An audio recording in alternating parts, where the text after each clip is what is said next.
ஒவ்வொரு ட்ரேடுக்கு பின்னாடியும் நாம் பார்க்க வேண்டிய விஷயம் என்ன அப்படின்னு பார்த்திங்கன்னா, அந்த ட்ரேட் லாபம் கொடுக்குதோ இல்லையோ, ஆனால் நம்மளுடைய லாஸ் லிமிட் மேலே கவனம் வச்சுங்க. இப்போ நீங்கள் ஒரு என்ட்ரி எடுத்துட்டிங்க அப்படின்னா உங்களுடைய லாஸ் லிமிட் என்ன இதுதான். ஸோ இதுக்கு கீழே மார்க்கெட் கீழே இப்படியே போயிடுமா, இல்லை கீழே வந்து மேலே போகுமா, அதெல்லாம் உங்களுக்கு தேவையில்லாத சிந்தனை வேணாம். உங்களுடைய என்ன மார்க்கெட் நல்லா ஒரு புல்லிஷில் போயிட்டுருக்குது, ஒரு சின்னதாக ஒரு கரெக்ஷன், ஒரு சின்ன பேஸ் அமைச்சிச்சு, பிரேக் அவுட் கொடுத்து மார்க்கெட் இந்த போகின்ற ப்ரெடிக்ஷன் உங்களுடைய ப்ரெடிக்ஷன் தவறாக இருந்தாலும் தப்பு கிடையாது. ஆனால் இந்த இடத்துல வந்து உங்களுடைய எக்ஸிட் பாயிண்ட்டை தெரிஞ்சு வச்சுக்கோங்க. இந்த விஷயத்தை புரிஞ்சுக்கிட்டிங்கனாவே நீங்கள் மார்க்கெட்டில் தாராளமாக நின்று சர்வைவல் பண்ணலாம். ஆனால் எமோஷனல்ஸ்க்கு ஆளாகிட்டு நான் இங்கே வந்து இப்படி போகும், உங்களுக்கு கீழே போயிடும், மேலே போயிடும், பை எடுக்கிறேன், சேல் எடுக்கிறேன், எதையாச்சும் கன்ஃபியூஸ் பண்ணிட்டீங்க அப்படின்னா நீங்கள் வந்த பாதையை மறந்துட்டு வேறு எங்கேயோ பாதையில் போயிட்டுருப்பீங்க.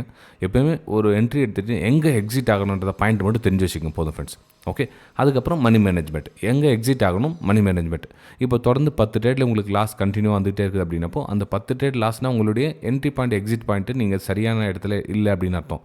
இல்லை ஒன்று லாஸ் ஒன்று ப்ராஃபிட், ஒன்று லாஸ் ஒன்று ப்ராஃபிட் மாற்றி வந்துட்டு இருக்குது அப்படின்னா ஓகே, அப்போது உங்களுடைய கன்சிஸ்டன்ட் வந்து சரிப்படுத்திங்க. உங்களுடைய ஃபேவரட் என்ட்ரி எது, உங்களுடைய ஃபேவரட் செட்டப் எது அப்படின்றத அது மேலே கவனம் வச்சுங்க. கண்டிப்பாக உங்களால் சக்ஸஸ்ஃபுல்லாக வர முடியும் ஃப்ரெண்ட்ஸ்.